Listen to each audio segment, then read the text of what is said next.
So the modèle quantique de l'atome. So like the further discoveries of the atom from John Dalton up until Albert Einstein and Erwin Schrödinger and all these guys that still explain the atom in different theories. Now we have the modèle quantique de l'atome. Now with the modèle quantique de l'atome, this is the quantum mechanics of the atom. It was found that with Bohr's model, it had a bit of shortcomings. So Bohr's model stood, or maybe was there for a long time. Like it stood a test of time. No one was able to disqualify his model because it was like it satisfied all the principles of classical mechanics. So classical mechanics is Isaac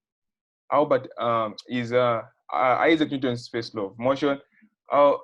Did I say Isaac Newton? Yeah, Isaac Newton's first law of motion. Isaac Newton's second law of motion, and Isaac Newton's third law of motion. These are the laws that govern classical mechanics. Now, it was found that the atom does not abide or does not follow these rules that apply to big objects. An atom, like you guys defined in the first science of the course, we said an atom is the smallest particle of an element, or it is the smallest unit of matter. Then I forgot to mention this. The basic units that make up, is it a mole? The basic units, or bien the units that define a mole. For those guys that will be doing chimie en solution. When we go to chimie en solution, we define what moles are. We say a mole is a quantity that is used for counting. And we have units for these moles. We have molecules, we have ions, and we have the atoms as well. So what I'm trying to say here is the laws of quantum mechanics and the laws of classical mechanics are not the same. So because the laws of classical mechanics are guided by those ones, or are guided by big objects. For example, we talk about cars. So like Isaac Newton's third law of motion, which states that when there are two objects and there is an interaction between the two, there is a reaction force and there is also an action force. That's what Isaac Newton's third law states. Then the second one states, if you have an object that has a mass, when there is a projection of a force, that mass and that force will be as a result of the mass orientation with respect to its acceleration. That is where the formula comes in. The F is equals to the mass multiplied by acceleration. Then the first law states that when you have a body moving in a straight line, it will maintain its trajectory unless you have an opposing force that is going to change its motion. These are the three laws, or bien the three principles that govern classical mechanics. So classical mechanics is the principles that govern big objects like you and me. Now, you find that the atom being the smallest particle over anything, an element, a car, a car is made up of small, tiny elements, and these elements come from atoms and etc. Because of that, we cannot use the principles of classical mechanics to guide or to define what happens in the atom. So that was one limit with Bohr's model. Bohr's model did not justify the quantic part. It only concerned the classic part. So Bohr's model failed because it was not explaining what happens in the quantum realm. So now this is now where we have Erwin Schrödinger coming in with the quantum mechanics model. Now, then the limits of Bohr's model, that's the first one, is the contradiction avec la mécanique classique. Le deuxième, c'est n'explique pas toutes les rayes de spectre émission des atomes polyélectroniques. So atoms that are polyelectronic, like you guys, the engineers, I don't know if they're engineers that are attending the school, they're what you guys learned, they're called hydrogenoids. A hydrogenoid is a hydrogen or maybe any atom that only has one electron in its outermost shell. So take for instance, calcium has 20 electrons. It has 20 electrons. When it loses 19 of its electrons, it becomes a hydrogenoid. It becomes a hydrogenoid, regardless of any atom, regardless of any atom, for as long as that atom has one electron in its outermost shell, even if the atom has a proton number of 60, for as long as 59 electrons have been lost and you only have one, that atom becomes what you call a hydrogenoid. Now, hydrogenoids fall under a class called polyelectronics. So it says that it did not explain the principle or the is it the generalization on hydrogen atoms emitting rays, because last time we said when Bohr was carrying out his experiment, he found out that there are principles like emission and absorption. Now, for principles like emission and absorption, we have what you call the electromagnetic spectrum. Now, the electromagnetic spectrum can be explained in three different ways. There is what you call série de Bohr, série de Lyman, série de Paschen, série de Pfand. So all these ones just explain the variation in energy transitions. So there can be energy that is from a higher energy level to a lower energy level, from a lower energy level to a higher energy level. That is just Bohr's postulate on energy emission and energy absorption. So it says that that is what is supposed to happen for a hydrogen atom. Now here we have a contradiction.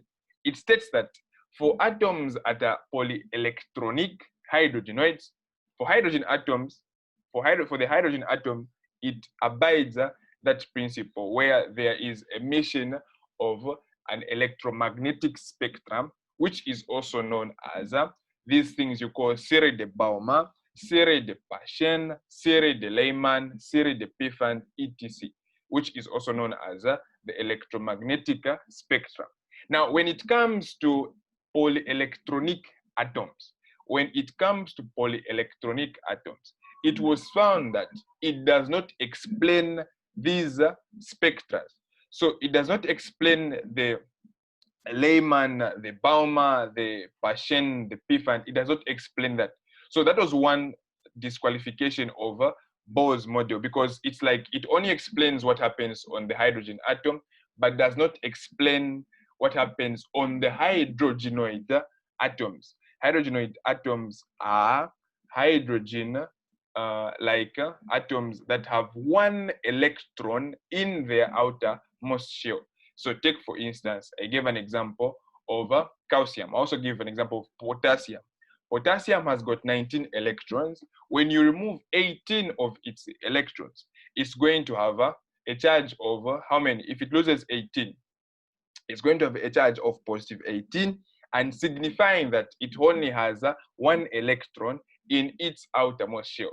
So when you remove electrons from an atom, the shells no longer the shells become empty. So the outermost shell that you're going to have will be the shell that is going to only contain one electron. Then the last principle was the it was not compatible with the nature principle or the fundamental principle of Heisenberg. So Heisenberg's uncertainty principle, like Convan had stated, is the explanation that an electron will be found at two places at the same time. That is what you call quantum superposition. Now, an electron being found in two positions, you can only know, now Heisenberg's uncertainty principle comes in. You can only know its position, and you only know its position, and you are not going to know its momentum. Like I said last time, the explanation I gave here was what the Bible says. The Bible says you cannot serve two masters at once. That is the same principle with Heisenberg. You have two factors here. You have what you call momentum, and you have position, delta x.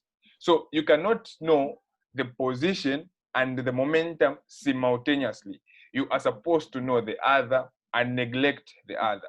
So take, for instance, if we know the position of this particle, it means automatically we are supposed to forget about its momentum. If we know its momentum, we are supposed to forget about its position. So Heisenberg's uncertainty principle states delta x multiplied by delta p should always be greater or equals to h bar over 2 pi. So for you guys that are doing medicine, that is just a definition. You're not supposed to take note of this, but just know what it's all about. So delta p, which is its momentum, multiplied by delta x, should always be greater or equals to the uncertainty constant, which is h bar over 2 pi. Now, h bar is what you call reduced Planck's constant. It is equals to h over 2.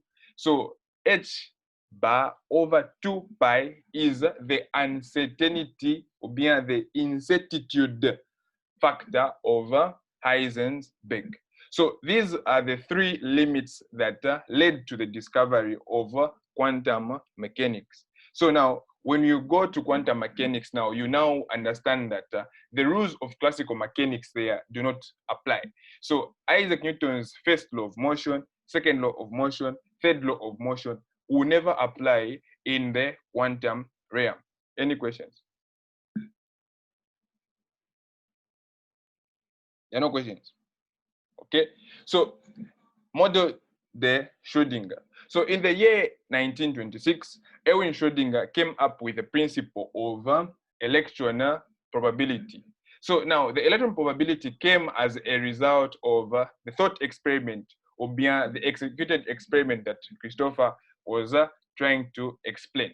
So the experiment is a cat was subjected to an experiment. A cat was placed in a box with a radioactive source. Now, in this case, normally with logical thinking, if any living thing is subjected to radiation, it is supposed to die. Now, in quantum mechanics, that does not apply.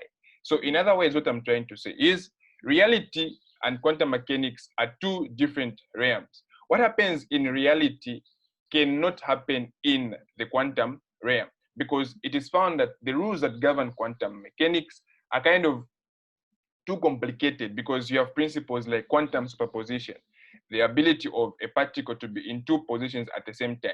You as a person can never be in two positions at the same time. So it is found that the rules that govern reality and the rules that govern quantum objects are two different realms. So now we have the science, the cat experiment here. We have the cat experiment. Now in the cat experiment, we are subjecting the cat to a radioactive source. So now in the instance where the cat was subjected to the radioactive source, it was supposed to die. Normally, that's with the real thinking, the reality type of thinking, it was supposed to die. Now, last time I said, take for instance, the radioactive substance that you used was mislabeled. You know, in chemistry, we label our echantillon. Echantillon is like a specimen. We name our specimens. We name our chemicals. We name them sodium chloride, sodium with their concentrations, all those things. Now, take for instance, someone labeled it. So instead of it being labeled as radium, it was labeled something like sodium. Now, when you subject a cat to sodium, that's the first kind of thinking we're going to go with. You subject the cat to sodium. Sodium has no effect on the cat. It has literally no effect on the cat. Then we have another kind of thinking. Okay, say, what if the radioactive substance expired? What if the radioactive substance expired? Still, the cat will not die. Still, the cat will not die. Now, in this case, we are subjecting this cat to a radioactive sample that, one, is well labeled radium, and two, is not expired. With the correct kind of thinking, this cat is supposed to die. But in quantum mechanics, we say this cat is in a state of superposition. Why? Because we have not measured the system. So it is only when you measure what is in the system that you can state to say, okay, this cat is dead, this cat is alive. So the experiment here was just to show the probabilities in which electrons are found. Niels Bohr's definition, the first one is stated to say the electron is always found in stationary orbitals. The electron is always found in stationary orbitals. Now, when it came to Erwin Schrödinger's model, he said, no, it is not found in stationary orbitals. It is found wherever it can be in the atom.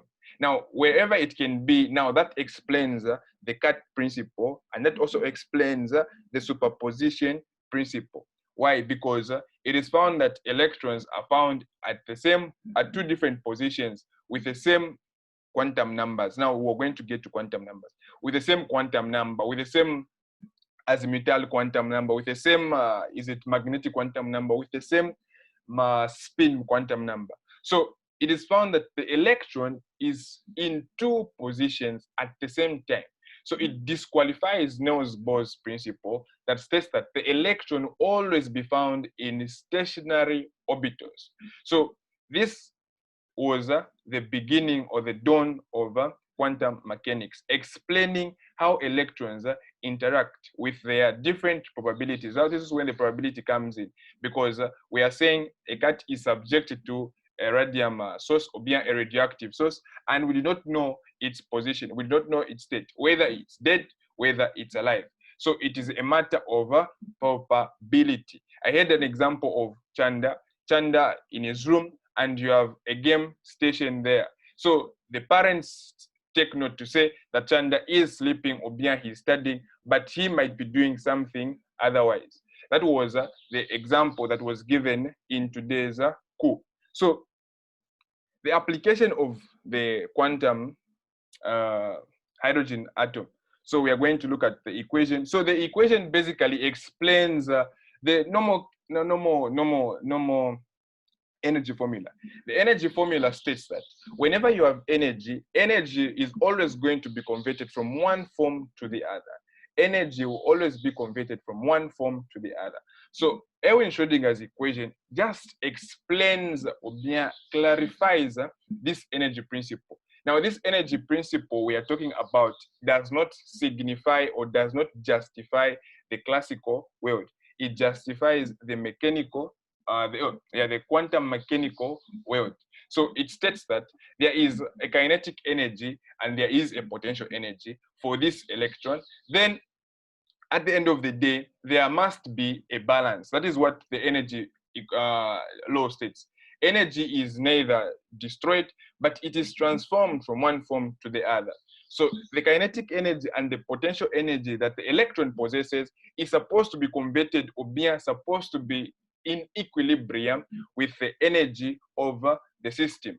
Because if there is energy in a system, the energy is supposed to be used by the system in different forms. So even as human beings, those that are going to be doing biochemistry, when you come to metabolic biochemistry, you find that there are times where the body uses certain nutrients to build up certain parts of the body that are damaged. For example, our nails, we think every time we eat some substances, we are actually going for maybe deamination and all those things. But you find that small quantities of these substances that we take are used for small things like our hair, because you know that our hair is a protein, our nails are proteins, almost the surface of our skin is made up of protein, amino acids, and all those things. So it's the same principle. The energy that the system has is supposed to be utilized, is supposed to be in equilibrium with the system. So we are going to look at the solution of Schrödinger's equation, and we are also going to look at the representation of the atomic orbitals. Before I go any further, are there any questions?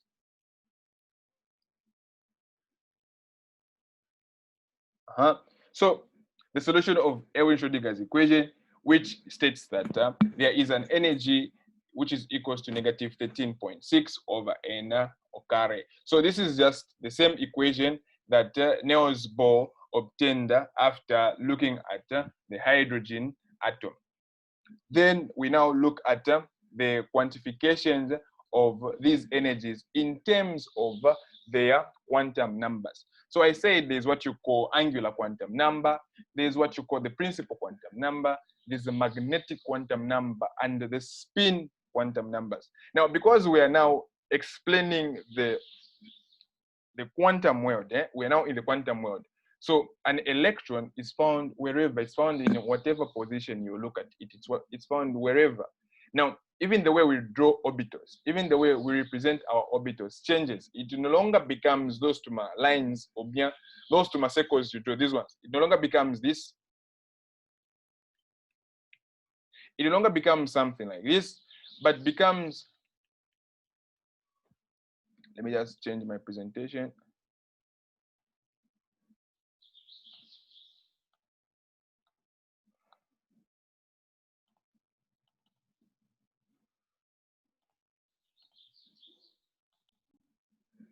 Can you see? Can you guys see? It no longer becomes. Can you guys see? Yes. Yes. It no longer. In quantum mechanics, we do not represent orbitals with those two circles. We represent orbitals in form of these shapes you are seeing here. So these shapes are a result of the quantum numbers I was mentioning. There's what you call the principal quantum number. There's what you call the azimuthal or bien angular quantum number. There's what you call the magnetic quantum number, and there's what you call the spin quantum number. So for now, this is just a representation of how these orbitals are oriented in regards to these quantum numbers. So are there any questions? Don't look at the fx5z squared minus r. Don't look at, just look at how the shapes look like. That is now what we are trying to explain in quantum mechanics, because we are saying an electron is found in whatever position you are going to try to look for it. So it's found in whatever position. It's all about probability. When you come to quantum mechanics, we are just talking about probability. So no, it's found at this, and the probability that it's going to be found at this is 22/7. It's going to be 13.3%. That's the probability. So these shapes here, seeing, are what we are going to now start looking at in quantum mechanics. Not those to my lines, those to my orbitals, where you draw a circle, to my circles, to my rings. No, it's this type of representation. So are there any questions so far? The reason I'm going so fast is because I think you guys have already done this today, and we are also supposed to have biochemistry later on. So I want you guys to rest so that biochemistry is cabuela, because there are a lot of things to do in biochemistry, a lot. So can you guys see now the presentation? Can you guys see solution to the equation this Schrödinger? Yeah.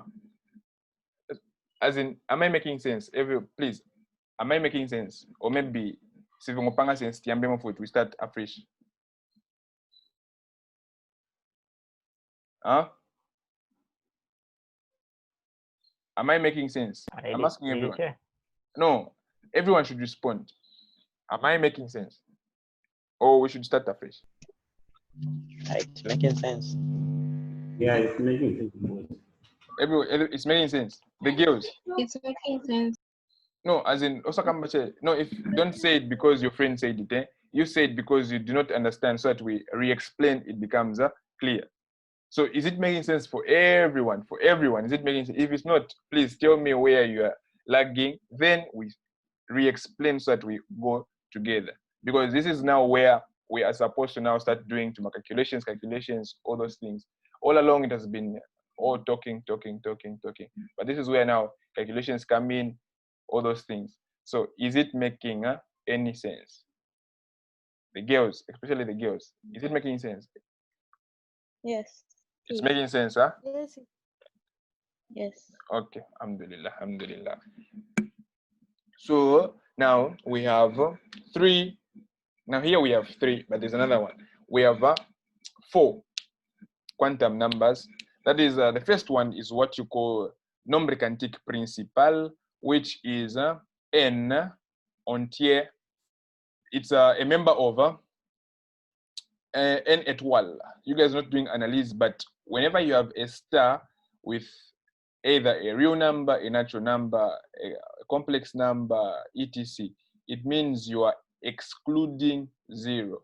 So like it states here, anything that is going to be greater than 0 is going to be found in the principal quantum numbers. Now the principal quantum numbers, they're just integers, they're just natural numbers, just from 1 to plus infinity. It's 1, 2, 3, 4, 5, 6, 7. Let me just show you this with the diagram here. Yeah. So these are the principal quantum numbers. N is equals to 1, n is equals to 2, n is equals to 3, n is equals to 4. Just n is equals to positive infinity. Yeah. So that is with the principal quantum number. So now we have what you call nombre quantique secondaire. Now, nombre quantique secondaire is represented by the letter L and is also a member of natural numbers. It starts from 0 inclusive, less than or equals to L, less than or equals to N moins A. So we're going to look at this side. N avec une lettre associée à L. So we're going to look at this on explaining this part here. Then the last one, which is nombre quantique magnétique, is a build-up from nombre secondaire. It is M, which is entier. You know what Z stands for? Huh? Z stands for integers. So integers from the positive side to the negative side. So moins L is less or equals to M, less or equals to positive L. Now, the explanation on nombre quantique secondaire. Please get me clear on this one. So, N is associated with L. Like if you've seen, and then there's the last one. The last one is called spin. Magnetic nombre quantique spin. It has 2 values. I was mentioning these values on and on last time. There's what you call the spin up and the spin down. So a bit of, we're going to go ahead of the cool to just give some light on what we're talking about. So, okay. I'll use, it's here. So there's what you call spin up, this arrow going up, and spin down, this arrow going down. So when you're filling in these shells, you always start with spin up, then you come to spin down. But we're going to look at it later because it's a règle de remplaçage. Now, I was just highlighting on the other one that we have because it wasn't noted there. So we have 4. The first one is nombre quantique principal. Second one is nombre quantique secondaire. The third one is nombre quantique magnétique, and the last one is nombre quantique spin, which has 2 values. That is positive 1/2 and negative 1/2 for spin down. Now, I was explaining on nombre quantique secondaire. So for nombre quantique secondaire, the values that are associated with these shells in this regard. This is what we'll learn par hybridisation. Exactly, boss. This is what we learned on hybridisation. So for those that did not understand hybridisation for organic chemistry, there's another time, then I'll re-explain it again. I'll re-explain it. Now, I'll build it up from the shells, then later on build hybridisation. Now, we're saying nomenclature of the orbitals. So OA is just to stand for atomic orbitals, or bien orbital atomique. So we are saying the N, there's a question? Okay, so we are saying the N is associated with the L in this way. So we are saying it's starting from 0. from 0. So the order in which the shells, take this clear. Do small, because this is where now electron configuration comes in. The one we were doing last time, the 1s2, 2s shan, this is where it comes in. So please get me clear on this. So we are saying the values for the non-Breckantic secondaire move in this order: 0 to n -1. So in other words, what it means is the S is associated with a value of n1. The P is associated with a value of 2. The D is associated with a value of 3. Then the F is associated with a value of 4. Now, when you apply the mwanza, you have these values. You have 0, 1 minus 1 is going to be 0, 2 minus 1 will be 1, 3 minus 1 will be 2, and 3 minus 1 will be 4. Sorry, 4 minus 1 will be 3.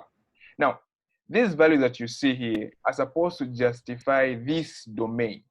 They are supposed to justify this domain. So, for this quantum number here with L is equals to 0, it's only 0. It's uncatchable 0. For this one here, for the p orbital, it's just going to be 1. For the D orbital, it's just going to be 2. And for the F orbital, it's just going to be 3. Now, I'll repeat where these values are coming from. So, it says N avec une lettre associée à L. The relationship between N and L, the relationship between the nombre quantique principal and nombre quantique secondaire.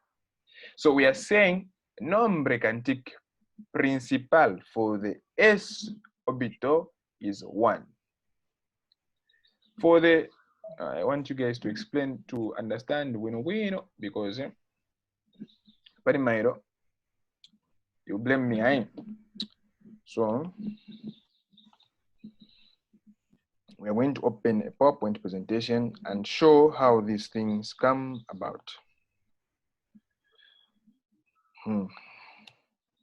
So we are saying nombre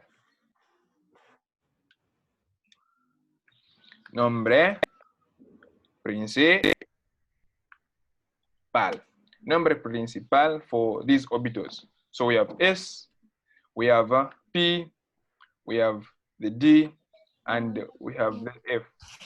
Oh, sorry, I'm not sharing. Let me share.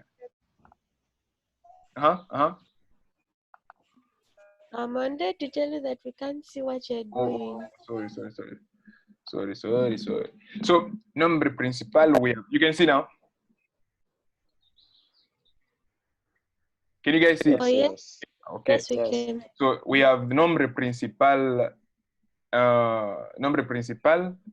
which is defined from n étoile, nombre naturel étoile, with a star. Étoile in English is star. So like a star shows that you're starting from 0, from 1 to positive infinity.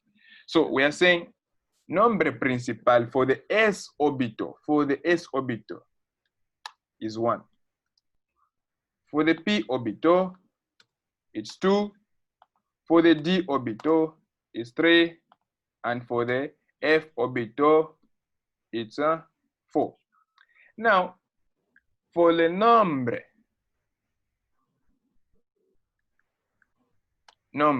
azimutal, also known as secondaire, nombre quantique secondaire. Is this how you spell secondaire? Secondaire, which is also known as, in English, it's called the angular quantum number. So angular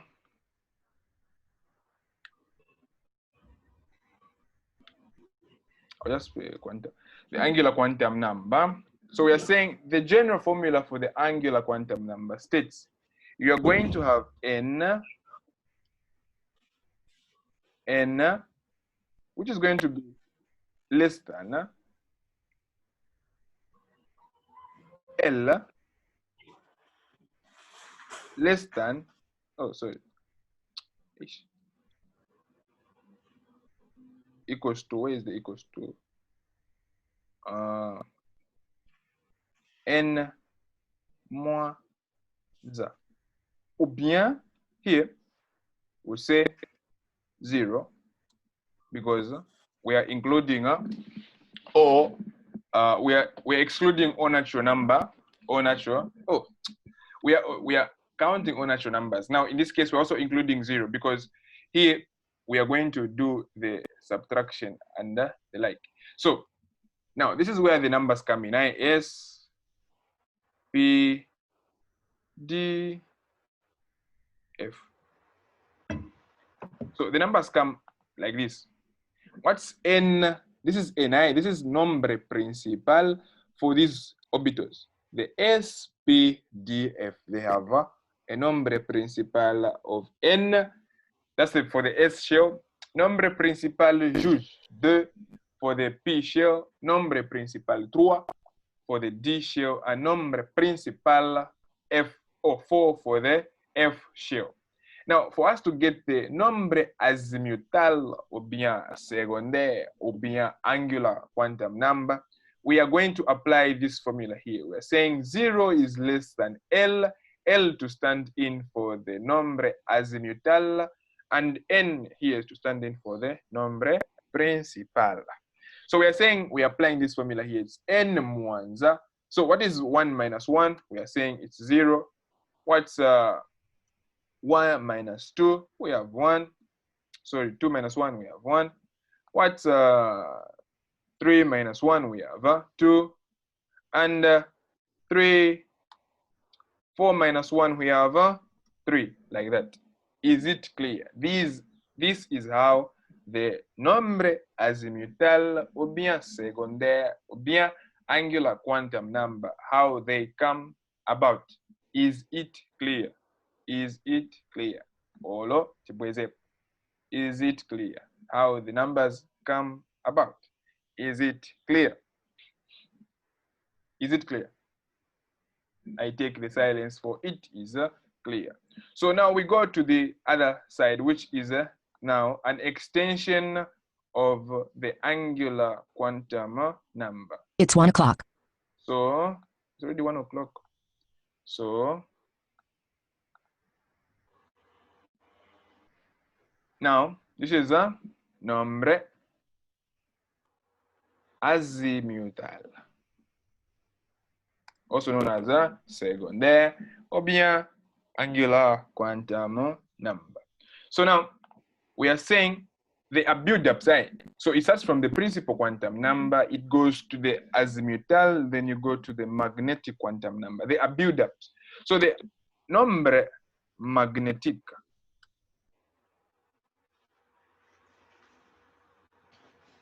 is defined like this with this formula. It's from integers. So capital letter Z. It's in the family of integers. Integers. Then if it's a family of integers, an integer, like you guys define an integer is any number that is found on the left-hand side of 0 and on the right-hand side of 0. So these numbers are defined to be nombre azimutal. Now the ones that are found on the left-hand side of the nombre azimutal and the ones that are found on the right-hand side of the nombre azimutal, that would be, we're saying azimutal I, we're representing this with Li. This is the representation. So we say the nombre azimutal will be represented with the letter L, small l, like that. So this is it for azimutal. We can also put it here, say azimutal, like that. then also like that. So the integers here, integer, we said 0 is our key, and we have left hand side and the right hand side. So we are going to say moins L is less than or equals to, sorry guys, I'm using some sort of programming thingy to write the less than Shinganan. So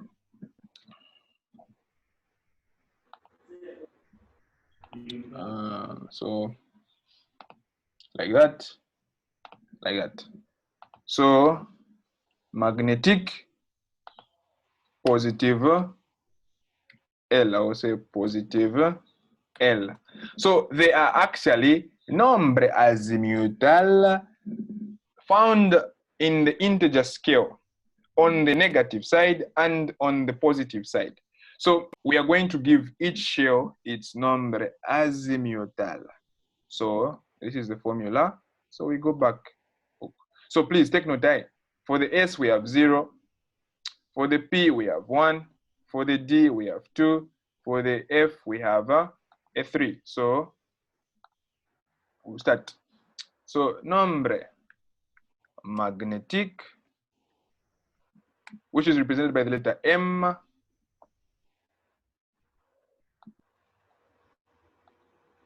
like that. So we are saying the general formula is this here. So we're saying for the S shell we have a 0. Now, when you represent 0 on the integer scale, how is the 0 going to be? What's 0? What's 0 going to be? Okay, thank you very much, Mr. Christopher. Sans H, azimutal. So what is the integer scale for 0 on 0? It's going to be 0 depth. So it means for this one, if you want to draw an integer scale for, when you want to draw the 0 integer scale for this row here, is it going to apply? It will be 0 depth. So it means, yeah. So it means the S orbital, what is this? The S orbital,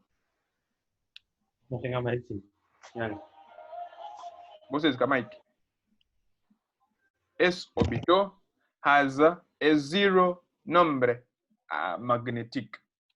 Then we go to the P, so D, F, like that. So for second shell, which is the P, with the principle here we have on the negative side, and on the positive side, it's going to be moins less than or equals to M less than or equals to positive 1. So like I said, it's just a build up from here. Now we are applying this formula here. Then for the D shell, we have a 2, same principle. So we just copy this, copy. So we have a 2 there, which will now be moins juge is 2 in derision, then positive 2, like that. So we can even highlight this to just show that we are talking about nombre azimutal. Then the last one is 3, same thing. So we have 3 and positive 3, like that. So this one here has a 0 magnetic quantum number. So a recap. So we are saying the principal quantum number for the S orbital is 1. For the P orbital, it's 2. For the D orbital, it's 3. And for the last one, the F orbital, it is 4. So these are the principal quantum numbers. Now for your research, you are going to send the research just after the biochemie course, and later on, for those that do not have biochemie, you can send us up as soon as possible. Those that have got biochemie, you send afterwards. You tell me the function of each quantum number, the principal quantum number, what it does, the nombre azimutal, what it does, second, the magnetic quantum number, what it does in the atom, what it does. I just want you to find out what each number does. So there are some that are responsible for the orientation. There are some that are responsible for the size of the orbital, some that are responsible for the electron orientation, etc. So I want you now to arrange them in order. Nombre quantique with this function, nombre secondaire with its function, nombre azimutal with its function, all those things. So now we're explaining here to say nombre quantique principal for the s orbital is 1, for the p orbital it's 2, for the d orbital it's a 3, for the f orbital it's a 4. Now we are saying this here, this here is a build up. It's a build up from this. So the principle of behind the formula is the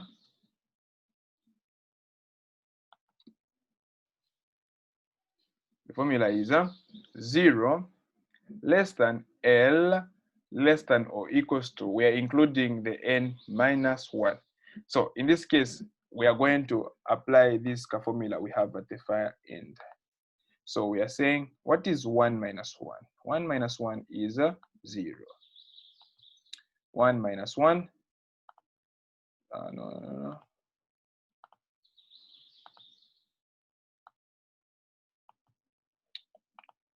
Okay, I'll just use another color. Can you guys, is it visible? Is it visible? Is it visible? Yeah, it's visible. Yes, it is. It's visible. Okay. Hey. Is it visible? So we are saying we are applying this formula here. We are applying this formula here. Say n-1 le principal quantum number minus 1. So it's going to be 0 for the s orbital. Then a 2 minus 1 will be 1. And a 3 minus 1 will be a 2. And a 4 minus 1 will be a 3. Then we are saying again, we are saying a lot of things. We are saying the nombre quantique secondaire is the building block of nombre magnétique. So, before we even go to magnetic, so this is what we have from nombre principal. Now we're going to use this to build up for nombre magnétique, which is defined as an integer, or they are integers. When we say an integer is or bien integers are numbers that start from 0, and when you go on the left hand side they reduce. When you go to the right hand side they increase. In other words, we are talking about 0 and its negative and positive values. So in this case we are saying the nombre azimutal is a build up, or it is a monomer unit for the nombre magnétique. So we have a 0 here. Now I said, what's the integer range for 0? You can't, because we're saying numbers start from 0, and you can't say 0 is less than or equals to 0, less than or equals to 0. It doesn't work like that. C'est-à-dire, nombre quantique for the s orbital would be 0, because 0 has no integer range, ou bien domain. Then for the nombre magnétique, we are going to say moins 1 here, moins 1, because the domain definition is moins 1 less than or equals to m less than or equals to plus L. Now in our case we have L as positive 1, and we are going to be we're going to say like no, it's going to be moins 1 less than or equals to m less than or equals to positive 1. Then we go on to the D shell with nombre azimutal juge. Say, let's apply it in this domain de définition. We're going to say, so it's going to be moins 2 less than or equals to m less than or equals to plus juge. So that's for the second for the third shell, which is the D shell. Then the last one, the F shell, we are going to state that it has a nombre azimutal of 3, and the nombre magnetic will be defined as follows: -3 less than or equals to M less than or equals to +3. This is what you have here. This is what you have here. Any questions so far? Any questions? So your assignment, before we end the coup, assignment is to define the quantum numbers. That is 1, the principal quantum number. 2, the angular quantum number. 2 is also known as azimuthal, Bien secondary, the angular quantum number. 3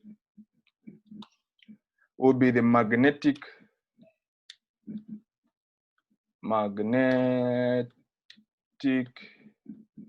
quantum number.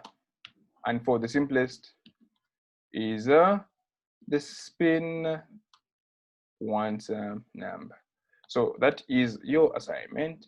Then another thing that will help you, the reason why I'm giving you this is because I want it to be a build-up from where we're going to start when we meet the next coup. So the next one would be what each shell occupies, like the maximum number of electrons that each of the following occupies. That is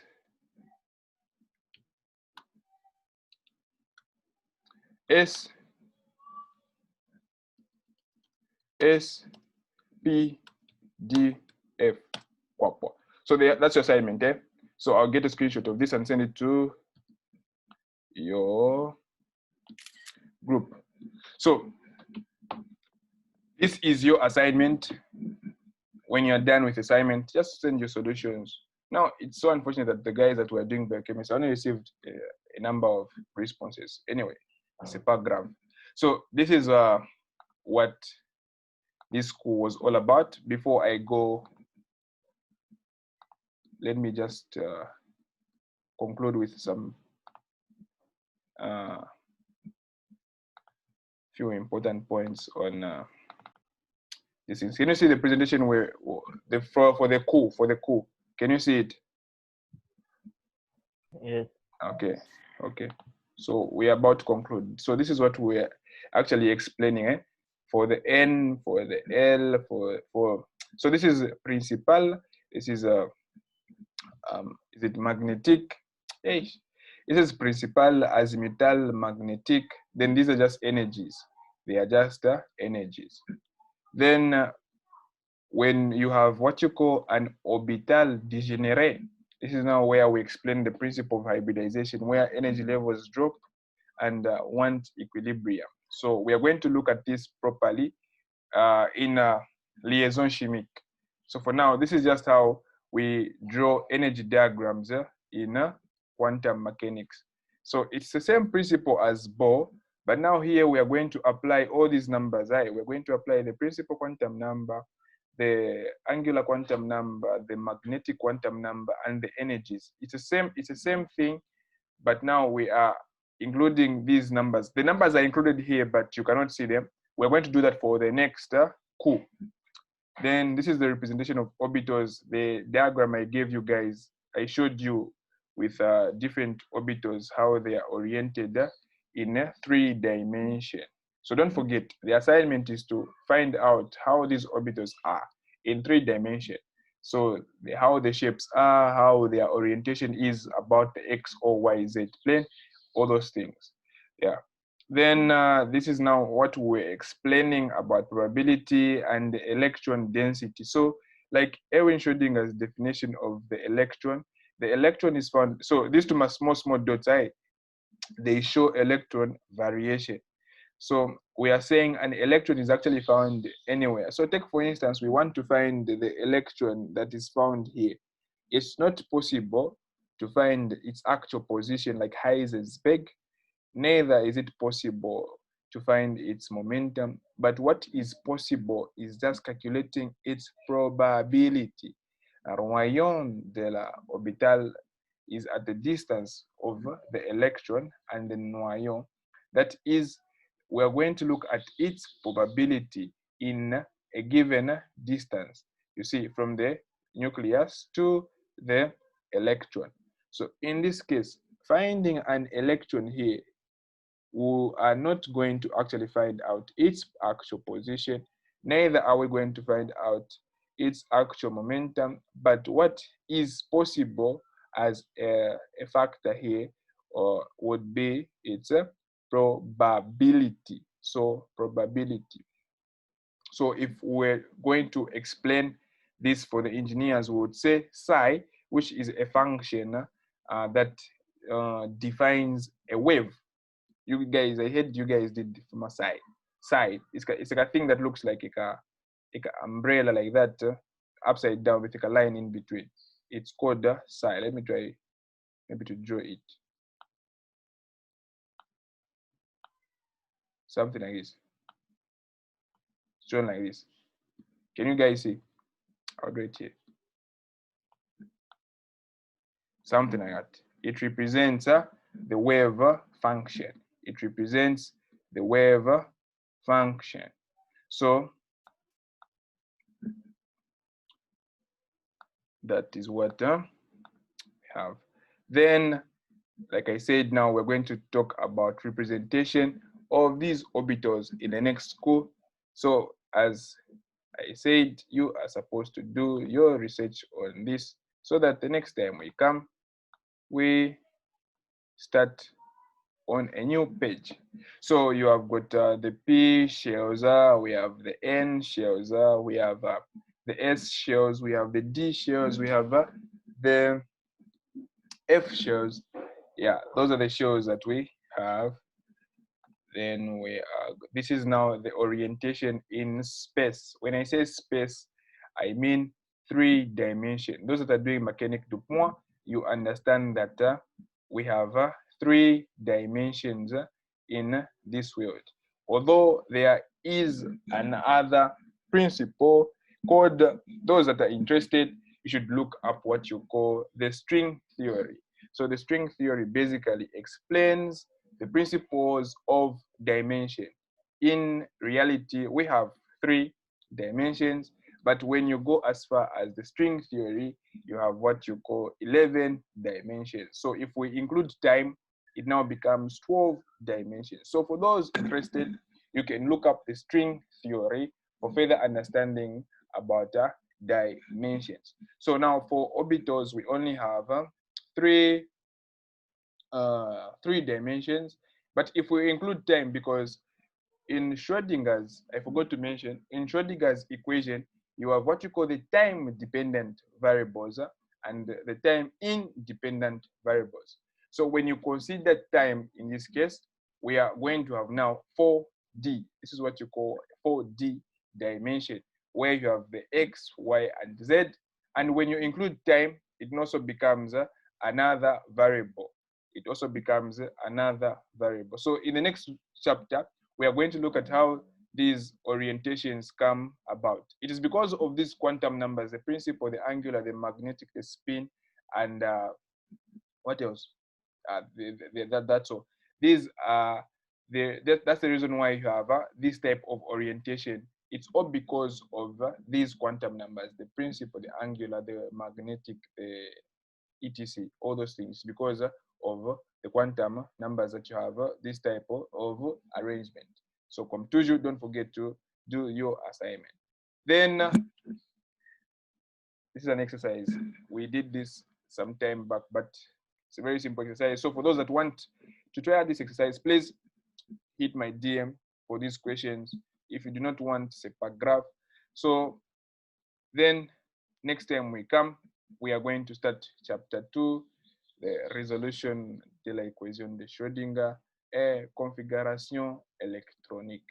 Configuration électronique. Now, this is where we're going to introduce this type of electron configuration. This type of electron configuration. This one. What is it? This kind of electron configuration. So, like I said, please research on how many electrons each orbital can occupy, so that when we come here and start looking at le chapitre 2, les atomes polyélectroniques, la résolution de l'équation de Schrödinger and the configuration électronique, tout va bien. So if there are no questions, that is all from me. Thank you very much. Yeah. So for those doing biochemistry, on se verra à 15 heures. So, but I don't know if it's okay with you guys. We can meet. No, 15 hours is okay.